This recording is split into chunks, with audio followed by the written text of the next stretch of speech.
What's up, everybody? Welcome back. Hope everybody's having a great day or night whenever you're watching this. Cade Cunningham, my guy, we have to talk about him because Detroit is quietly playing 500 level basketball. And it's January 11th right now. And I couldn't tell you the last time that the Pistons were at 500 or above 500 at this point in the season. It's probably been like 6 years or so, right? They did have some good years with Blake, but it's been a minute. Right, it's been a minute since they've been decent around this point, and Cade Cunningham is the absolute largest reason why they're at this point, other than coaching and things like that. But player-wise, Cade Cunningham has been an all-star this season. He should be an all-star. He's averaging 24 points, 9 assists, and almost 7 rebounds a game as a point guard, right? And he's doing that on 46% from the field, 38 from 3, and 79 from the free throw line. So he is getting his buckets pretty efficiently given his shot profile. And what I love about Cade Cunningham's game is it's 3 levels. It's not threes and layups only. We can hit the 3, we can post up, we can hit the midi, we can get to the rim, we can dunk, we can finish offhand. He can finish and score from everywhere. And that is some stuff that you don't see from every single point guard, right? Like a lot of them abandon the mid-range. They don't even look at it. If it ain't a 2 or if it ain't a dunk, a layup, or a 3, they don't even want it. Cade will back to the basket, little push floater he can hit you with. He can obviously hit you with the turnarounds. And he plays a very early 2000s style in terms of the back to the basket stuff. And I love that because it makes him more effective. Because you have to worry about him wherever he's at on the floor. And if he's back to the basket, he can score on you. If he's facing you up from the top of the key, he can score on you. If he's right there at the rim, he's going to be able to score on you. And this is all while being guarded by the other team's best perimeter defender every single night. And let's be honest, Detroit isn't exactly full of studs on their team, right? Like, this is a team that is really like playing above what they should be playing, right? And at least in my opinion. And I know that they did make some good spacing moves in the offseason with like Tobias Harris. He can knock down a 3. Tim Hardaway Jr. is one, and then Malik Beasley's another. And those guys, particularly Tim Hardaway Jr. and Malik Beasley are having resurgent years because they're getting fed by Cade. He's attracting double teams and finding them for open threes, and I think Malik Beasley's leading the league in three-pointers made this season. So that's, some all-star stuff when you're generating that much attention. You're being that efficient with the ball and your shots. Everybody's eating, and you're eating too. That's the mark of an all-star level player.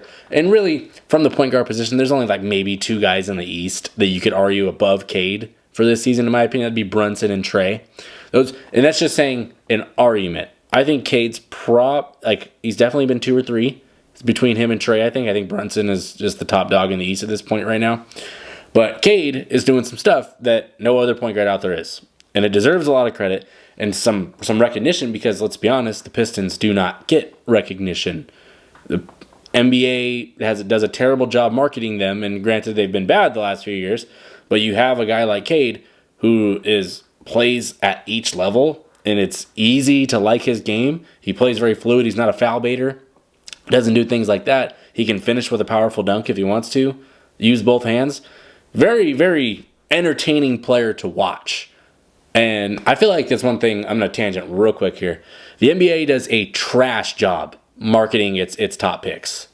Like all the way back to like Zion. They were hyped for Zion, but like after that, like Paolo's legit like a top like 12, 13 player in the world. And you would not know if you weren't a Magic fan or paid attention to basketball, or if you were casual, you probably wouldn't know that. But that's just a good example. Cade is another prime example of this, to where he's playing some of the best basketball in the NBA. You don't hear a ton of shine to him. And you could look at it just from like the all-star voting perspective. In the East, I think he has the 6th most votes for guards. Now, some names you have ahead of him like LaMelo, and LaMelo's like a social media star to a degree. But no, I'm not taking LaMelo over Cade this season, at least.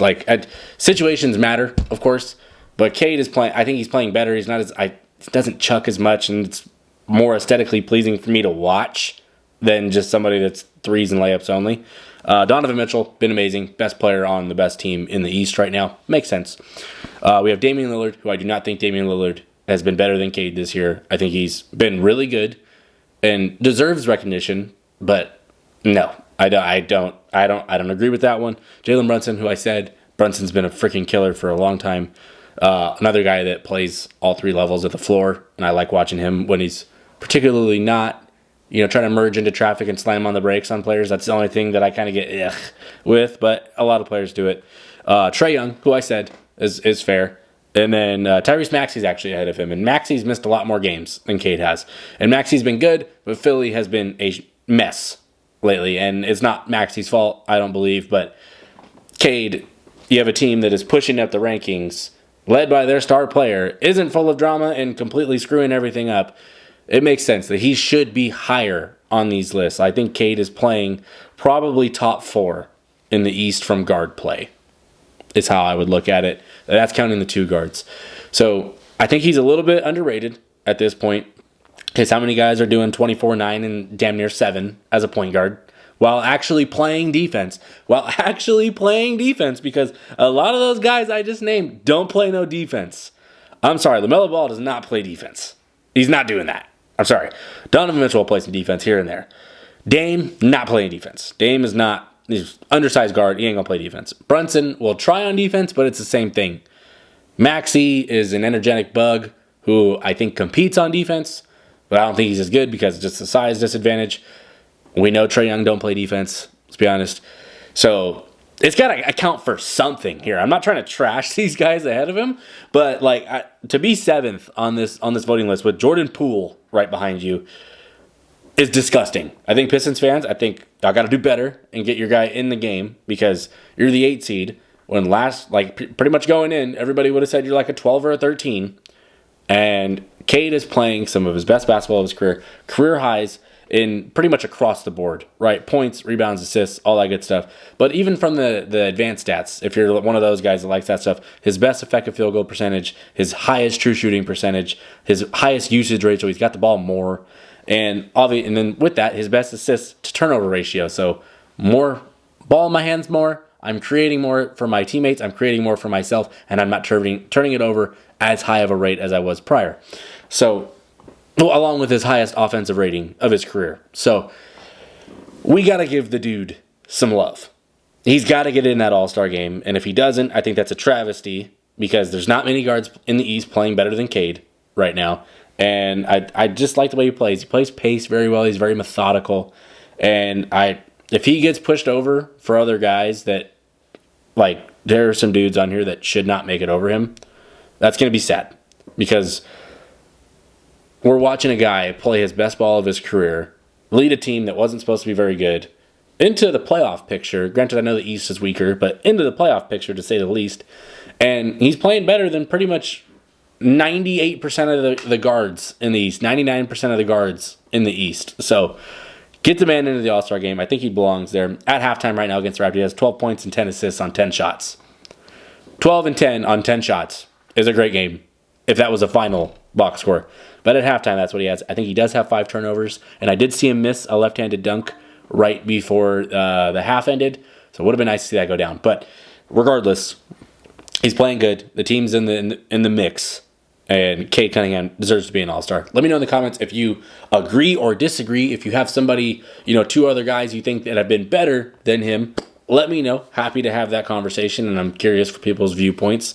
And, I just think Cade's been the 2nd or 3rd best point guard in the East this season, and he's doing it at an all-time level for his career to this point, and I would love to see him make the All-Star game. But if you're new to the channel, please subscribe if you like this kind of content. Please like the video. Get Cade Cunningham into the All-Star game. Enough said. I'm done. Peace.